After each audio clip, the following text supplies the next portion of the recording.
on related issues, the South Australian voters, that is, they're going to go to the polls on the 21st of March.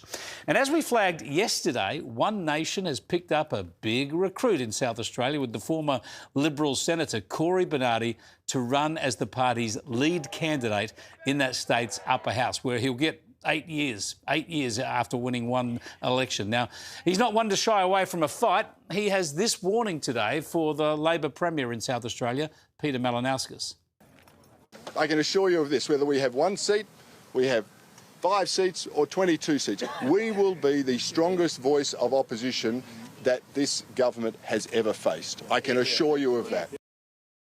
Well, let's bring in the South Australian opposition leader, Ashton Hurn. She's relatively new in the job. It's the first time we've had her on the show. Thanks for joining us, Ashton. I want to get your reaction first up to what Cory Bernardi says there. He's saying that already One Nation are going to be the main opposition. Obviously, it's a slap at the Liberal Party. Oh, look, well, it's great to join you, Chris. And look, I think that we're united in the fact that we want to see this Labor government here in South Australia turfed out. But for me, I'm just focused on putting my best foot forward every single day and putting forward some really practical policies to the people of South Australia. I do think that we're seeing a bit of a change in the political landscape right across the nation. And that's largely because people feel like they're not being listened to. I think that comes from largely the federal scene, where we've got a Prime Minister who's not listening to people on things like affordability, on healthcare and on other matters as well that we've seen in New South Wales. But that's why I'm laser-like focused on, putting forward those practical policies for affordability and healthcare particularly. You've got an extremely difficult job, though. You've got a very popular Premier who's running a fairly efficient government, and your own party has been in disarray. You've had a former leader on criminal charges, got other members resigning. They've been on criminal charges. It's incredibly difficult, yet now you've got One Nation to contend with. If they pick up seats both in the upper house or even if they get some in the lower house as well, which will be a harder ask, but they'll be taking them off you, off the Liberal Party. Well, look, there's no doubt we've got a mountain to climb, and when I assumed the role of the leader of the Liberal Party just 5 weeks ago, I was really clear in that. We know that we've got a tough ask ahead of us, but we're not shying away from it. That's why we're putting forward practical policies around affordability and the like. I'm not fighting One Nation. I'm interested in defeating the Labor Party, and that's where our focus is. And as I say, I do think people are growing a little bit sick and tired of politics in general, because there are politicians right across the state, right across the nation, who aren't focused on the important things, and that's where my focus is.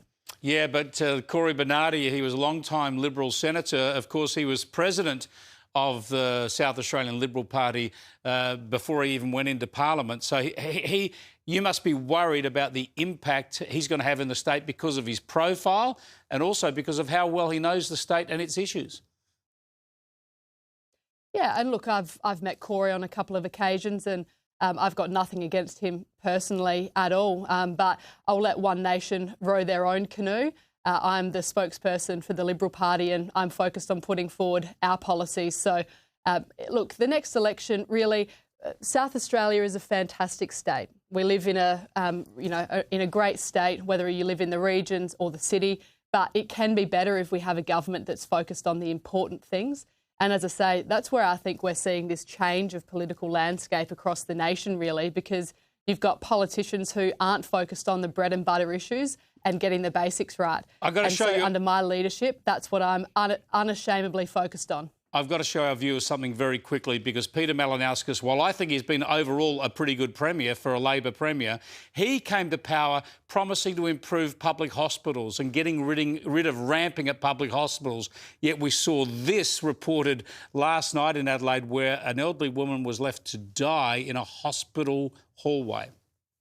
When Helen Sargent arrived at the Royal Adelaide, she said she was having trouble breathing, but there were no rooms available. Instead, she was wheeled into this nook outside a kitchen. At 10:55, she's checked on and found unresponsive. Helen was pronounced dead 15 minutes later.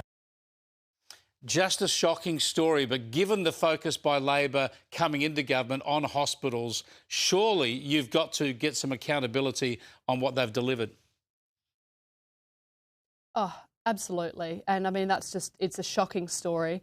And it makes you wonder how many other circumstances like this we're seeing across the health system.